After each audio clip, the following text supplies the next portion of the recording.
So who are your potential backers or funding sources? Equity, debt, and none of the above, or a combination of the above.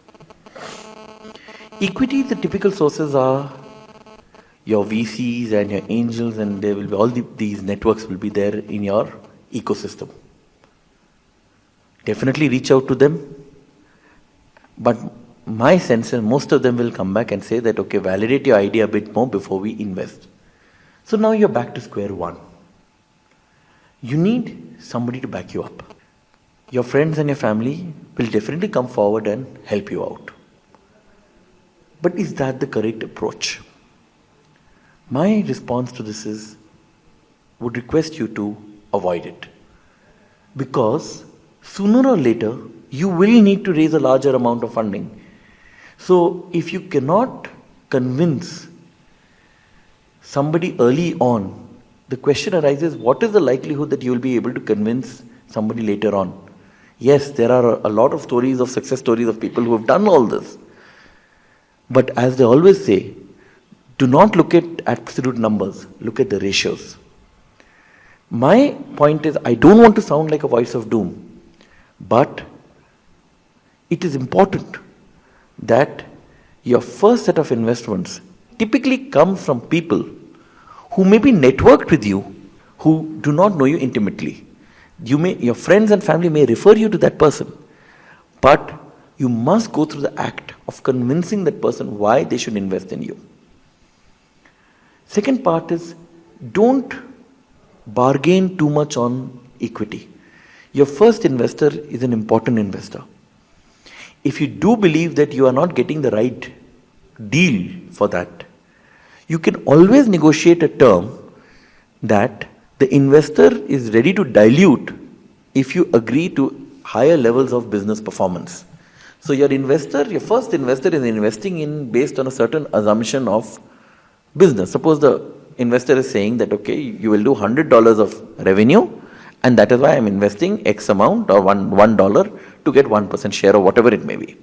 You believe that the business will do $500, and therefore you believe that the investor, if he or she is investing $1, should get significantly less share.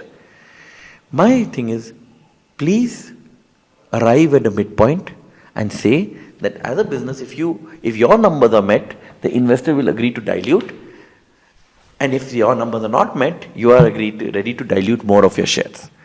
But close the first deal which comes to you. Do not intellectualize on this as far as possible. Get it moving.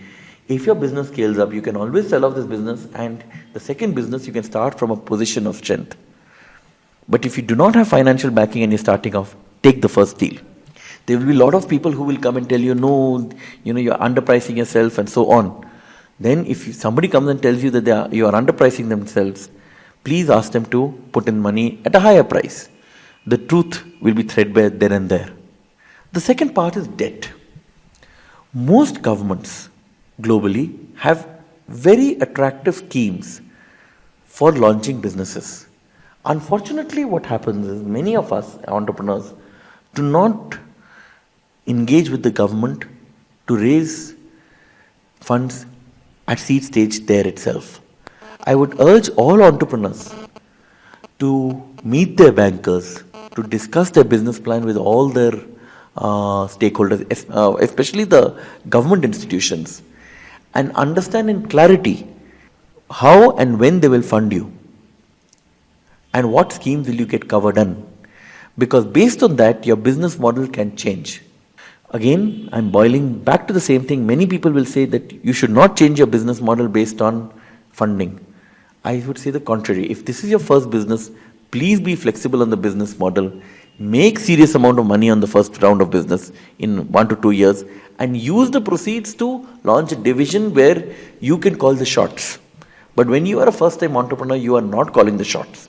And it is important to understand how are you going to align your business model so that your business model is very attractive to investors in your community and your ecosystem.